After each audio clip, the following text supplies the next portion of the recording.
thank you all for coming to help launch the Sheltermaker's Manual. When I started on this journey 24 years ago or more ago, I never imagined that I'd be standing in a bookshop on the other side of the planet from where these ideas,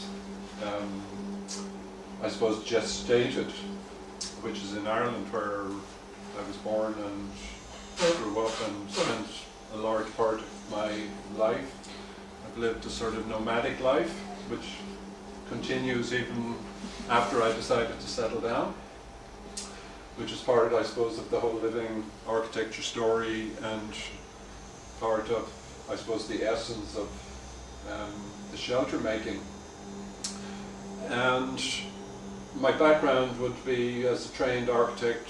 I worked as an architect for a short period of time and decided somewhere in myself I really wasn't an architect, which gave me the excuse to really drop out and live a fairly nomadic life. I felt my real calling really was as a writer, and it was quite a while after I graduated from college, which would have been way back in the last century, 1976, that I started re-engaging with the whole architectural profession. And that was based on people asking me questions about house design and fixing up houses, and I got the idea that I should teach people how to be their own architects. And I approached that very arrogantly, like an architect would, of course. I assumed I knew how to design a house. After all, I had a qualification. I wasn't sure where it was. It was probably in some box, in some attic somewhere, but I did have the qualification. And I was really quite shocked when I discovered, standing in front of my students, that I really didn't know what to say to them because I didn't know actually how to design a house. So that was a real wake-up call.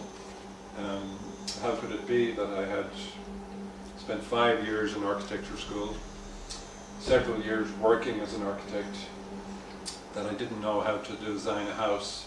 And it didn't take a lot of work to discover, the truth of the matter. And the truth of the matter was, yes, I hadn't actually been trained how to design a house. And of course this led to an investigation of my education and realization that the house really was never part of the architectural profession. It was always something that was separate from the architectural profession, and in fact it predated the architectural profession, and in fact the architectural profession was based on a completely separate tradition called the vernacular tradition, and that tradition would be as old as people themselves, that people had always designed and created their own houses, and that when that stopped, which was contemporaneous with the Industrial Revolution, because it was an oral tradition, that the knowledge of how to create shelter simply died out, and that to some extent the architectural profession then became involved, but it was more the case that the building industry really became involved in the provision of houses, leading to the situation that we're in at the moment, where the building industry is such an integral part of the economy that people are really discouraged from creating their own homes, even though in Australia there's a wonderful tradition, as exemplified by the Owner Builder magazine, that encourages people to design their own houses and to build them, and that they have the support network and the culture that supports that. But back in 1989, as I embarked on this journey and made these discoveries that I didn't know how to design a house, I couldn't find any books on the subject. There were plenty of books on different aspects of house design, on interiors, on exteriors, on different types of material, but there was nothing which described the process itself. And so I was fortunate in that I had students who were willing to attend courses where we were together developing a design methodology. And the interesting thing about that, and it's still interesting to me after all these years, is that really the design process starts with a blank page. It in fact starts with nothing. It starts with an idea or an intention, or what might be described as a dream. That really is the beginning of the process of designing a house. And that in normal design practice, the rush to create a plan is in fact the greatest mistake one can make in terms of creating a house design. Really, one has to take the idea, which of course is abstract, and to nurture that into reality. So it's quite a slow and painstaking process. But as we embark on that process, what we discover is that we're actually looking at our own lives, and that the process of creating a shelter really is the process of really creating boundaries around ourselves, which are really an extension of our own personal boundaries, the territory that we call the self. And that as we look at architectural traditions in other parts of the world separate from the West, we discovered that in the ancient Indian tradition of Vastu Shastra, or in the Chinese tradition of Feng Shui, that it's really the challenge, the channeling of beneficial life energy is really the function of the architecture. That this is the most important aspect of the architecture, that it can channel beneficial life energy into the occupants of the building. And of course this requires that geomancers go out onto the site and assess the subtle energies that prevail on a particular site. And of course it also requires that we look at our own energies and we look at our own aspirations in order that people and place can be harmonized, and that the experience of being in the building will be beneficial to people and to the planet. Now, I discovered these things quite separate from those traditions. In fact, I only discovered about Vastu Shastra a few years ago, but it's interesting in that the experience I had of teaching my students and having their feedback really paralleled that. So as students moved through the course and started building houses, it became very clear that the houses were acting as nutrients for their own personal self-development, that these were unseen aspects as we moved through the design process, and as people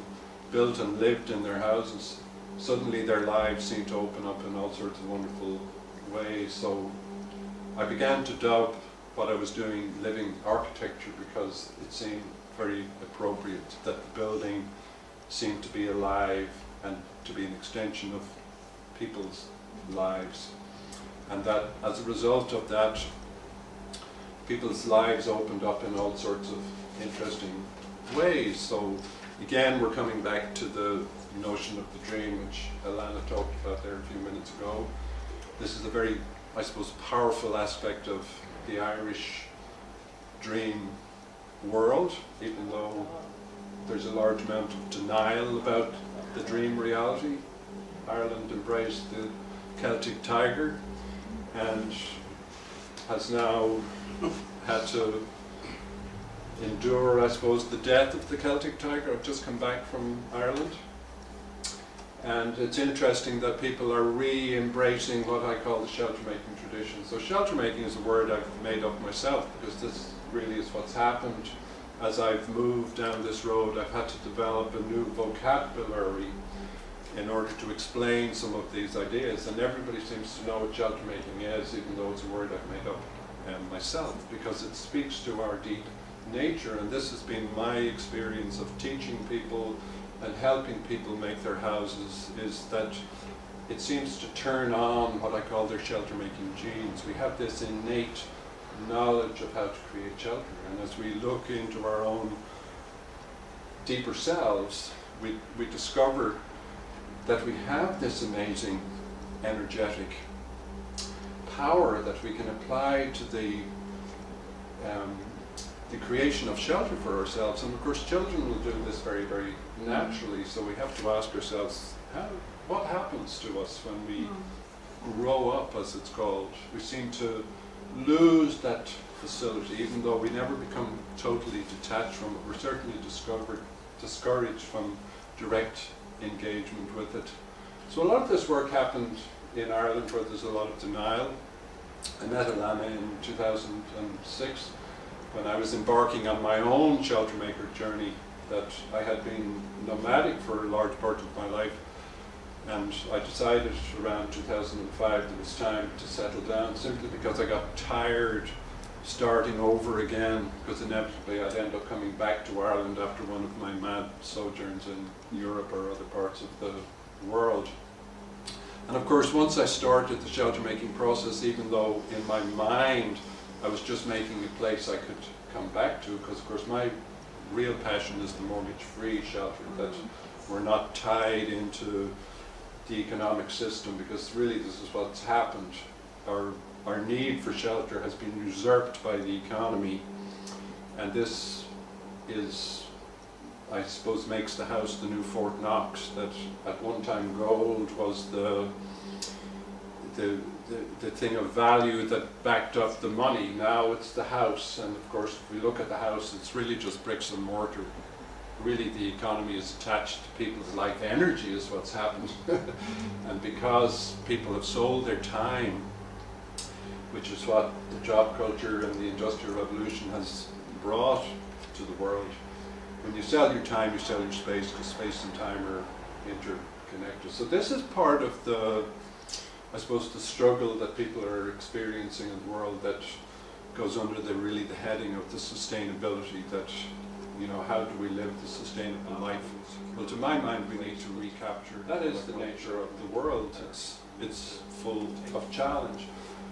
But in many ways, the discovery of the dreaming has allowed me to complete this shelter making story and bring the Shelter Maker's Manual up to date, because it seems like that is the missing bit, the invisible bit, and it brings us back to the beginning of the house design process, the notion of the dream, the notion of intention, the invisible realms that seem to have been discredited from the onset of the Industrial Revolution, and certainly in the last 50 or 60 years, that the heart has been discredited as a tool for survival.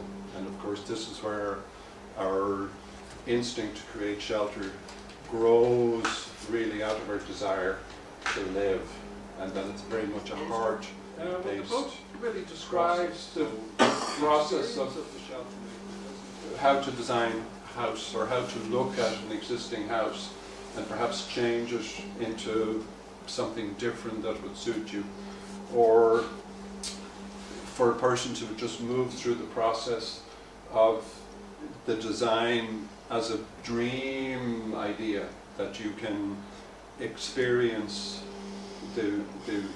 really the magic of architecture just by making simple models. Because what happens is, once we start dealing with those three dimensions of the architecture, the length, the breadth and the height, inevitably it ties us into that fourth dimension of time. And it's those four dimensions of length, breadth, height and time are the four dimensions that as human beings is how we experience the world, and that's what the architecture brings together. So the manual will describe that process to a person.